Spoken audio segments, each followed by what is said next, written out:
E7 and my topic is about defective chessboard. Defective chessboard in Java. So we already discussed about so పొద్దున ఏంటంటే divide conquer combine so 3 topics ఉన్నాయి. So 3 topics తర్వాత ఏంటంటే defective చెస్బోర్డ్ అని ఒకటి చెప్పారు. So ఆ డిఫెక్టివ్ చెస్బోర్డ్లో ఆల్రెడీ మనం డివైడ్ కాన్కర్ కంబైన్ ఉన్నాయి కదా, ఆ 3 ఈ డిఫెక్టివ్ చెస్బోర్డ్లో ఎలా అప్లై చేస్తారో అనేది చూద్దాం. మన నార్మల్గా డిఫెక్టివ్ చెస్బోర్డ్ అంటే ఏంటంటే ఫర్ ఎగ్జాంపుల్ ఒక నార్మల్గా మన చెస్బోర్డ్ మన అందరికీ తెలిసిందే. ఏంటంటే ఇక్కడికి వచ్చేసరికి మనం ఏదైనా ఒక చెస్బోర్డ్ అనేది ఎలా ఉంటుందంటే హ్యాండిల్ ఉంటారు. సో ఇది ఎలా వచ్చేసరికి రోజున రిప్రజెంట్ చేస్తే ఇది ఎలా వచ్చేసరికి కాలమ్స్ రిప్రజెంట్ చేస్తుంది. ఫర్ ఎగ్జాంపుల్ మనకి రో ఒకటే కాలమ్ ఒక చెస్బోర్డ్ ఉంటుంది. సో అన్ని 4 అవుతుంది. సో అన్ని 4 అయితే 4 16 అవుతుంది.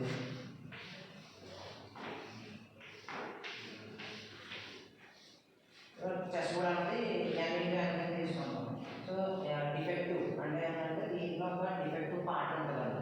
సో దాన్ని ఎలా ఐడెంటిఫై చేయాలన్నది మనం ఈ డివైడ్ కాన్కర్ కంబైన్ ద్వారా చూస్తాం.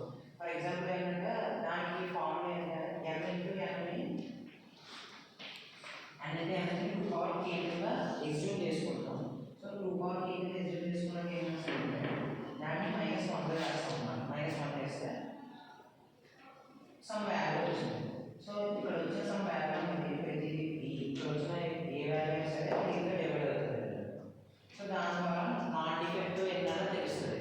నాన్ డిఫెక్టివ్ తెలిస్తే డిఫెక్టివ్ ఎన్నాలో ఆటోమేటిక్గా తెలుస్తుంది. సో ఫర్ ఎగ్జాంపుల్ ఏంటంటే 1 నుంచి వద్దాం. ఒకవేళ చెస్బోర్డ్ కనుక ఒకటే ఉందంటే కనుక అంటే అన్ని 1 సో 1 ఈ ఒక బోర్డు తీసుకున్నాం. సో ఈ ఒక బోర్డు తీసుకున్నాక ఏం చేస్తామంటే 2 పవర్ అంటే అన్ని సో అవన్నీ 2 పవర్ k పెట్టాం. సో 1 - 1 0. సో దాంట్లో నాన్ డిఫెక్టివ్ ఏమీ లేవు అంటే ఉన్న ఒకటి కూడా డిఫెక్టివ్ అని డైరెక్ట్గా చెప్పేస్తాం. సో ఉన్న ఒక పాయింట్ కూడా డిఫెక్టివ్ అయిపోయింది. సో నెక్స్ట్ వచ్చేసరికి n 2 కింద ఎగ్జ్యూమ్ చేసుకుంటాం. సో n 2 కింద ఎగ్జ్యూమ్ చేసుకుంటే మనకు 4 వస్తుంది. సో ఇక్కడ మనం నెక్స్ట్ నుంచి వాడే చెస్బోర్డ్ ఉన్నాయని కూడా ఈ 2 మీద బేస్ చేసుకునే వాడతాం. ఫర్ ఎగ్జాంపుల్ ఏంటంటే ఈ 2 చెస్బోర్డ్ వచ్చేసరికి ఏదో ఒక డిఫెక్ట్ ఉంది. సో అదేదో మనకు తెలియదు. సో మనం ఏదో 4 వచ్చింది కదా, 4 - 1 ఎంత 3. సో 3 వచ్చింది. 3ని ఇక్కడ వచ్చింది, ఇక్కడ 3 వాల్యూ వచ్చింది. ఇక్కడ వచ్చిన 3 వాల్యూ అయినా సరే 3 డివైడ్ అవుతుంది చెప్పారు. సో 3/3 డివైడ్ అవుతుంది కదా, ఎంత వస్తుంది 1 వస్తుంది. అంటే 4 బాక్స్లో ఒకటి డిఫెక్టివ్. సో ఫర్ ఎగ్జాంపుల్ ఏదైనా ఎగ్జాంపుల్ ఫర్ ఎగ్జాంపుల్ డిఫెక్టివ్ అనడానికి ఇలా కన్సిడర్ చేస్తాం అన్నమాట. 4 బాక్సులు ఉన్నాయి కాబట్టి 4 ఒక్కోసారి ఒక డిఫెక్టివ్ అయ్యచ్చు. బాక్స్ ఫస్ట్ టైం డిఫెక్టివ్ అయ్యచ్చు, ఒకవేళ ఇది డిఫెక్టివ్ అయ్యచ్చు. అలాగే 4 ప్రాపర్టీ ఉంటాయి అంటే ఏది డిఫెక్టివ్ అవ్వచ్చు.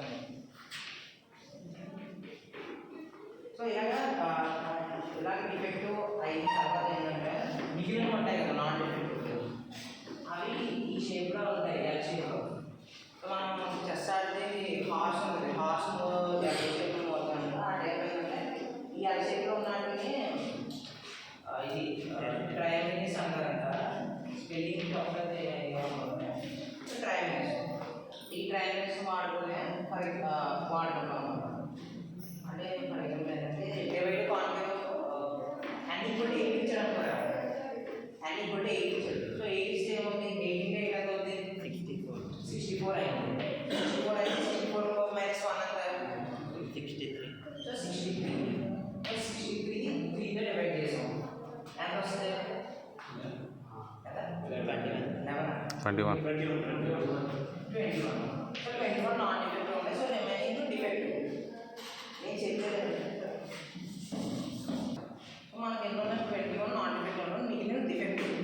సో వీటిలో ఏది డిఫెక్టివ్ అని గెస్ చేయడం కష్టం కాబట్టి ఇక్కడ మనం ముందు 3 ఆల్రెడీ ఉన్నాయి కదా, డివైడ్ ఒకటి, కాన్కర్ ఒకటి, కంబైన్ ఒకటి. ఇప్పుడు ఏం చేస్తామంటే 4 చేస్తాం అన్నమాట. ఇక్కడ ఎలా డివైడ్ చేస్తాం? సో మళ్ళీ 1 2 3 4 ఇక్కడ డివైడ్ చేస్తాం. సో ఇక్కడ ఏమవుతుంది? ఇది 4 ఇది 4 కదా, ఇది 4 ఇది 4 ఇక్కడ డివైడ్. సో మళ్ళీ దీన్ని ఏం చేస్తామంటే 2 2 కింద డివైడ్ చేస్తాం. 1 2 మళ్ళీ 1 2 1 2 2. సో అలా డివైడ్ చేసుకుంటూ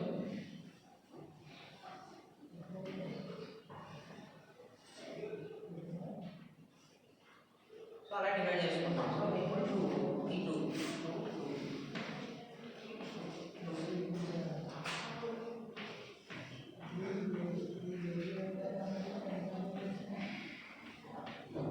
ఇప్పుడు 2 2 కింద అయిపోయింది కదా. ఈ 4 బాక్సెస్ ఒక పార్ట్. సో ఈ 4 బాక్సెస్ ఒక పార్ట్. సో 2 చేసుకుంటే ఎన్ని డిఫెక్ట్ ఉంటాయి? ఒకటే డిఫెక్ట్ ఉంటుంది. సో ఒకటే డిఫెక్ట్ ఉంటుంది కదా, ఆ ఒకటి మన ఇష్టం, ఏదైనా అనుకోవచ్చు. ఇది డిఫెక్ట్ అవ్వచ్చు ఫర్ ఎగ్జాంపుల్, అంటే 4 వాటిలో ఏదో ఉంది కాబట్టి. సో ఈ 4 తీసుకుంటే ఏమో ఇది అవ్వచ్చు డిఫెక్ట్, మళ్ళీ ఈ 4 తీసుకుంటే ఇది అవ్వచ్చు ఏమో.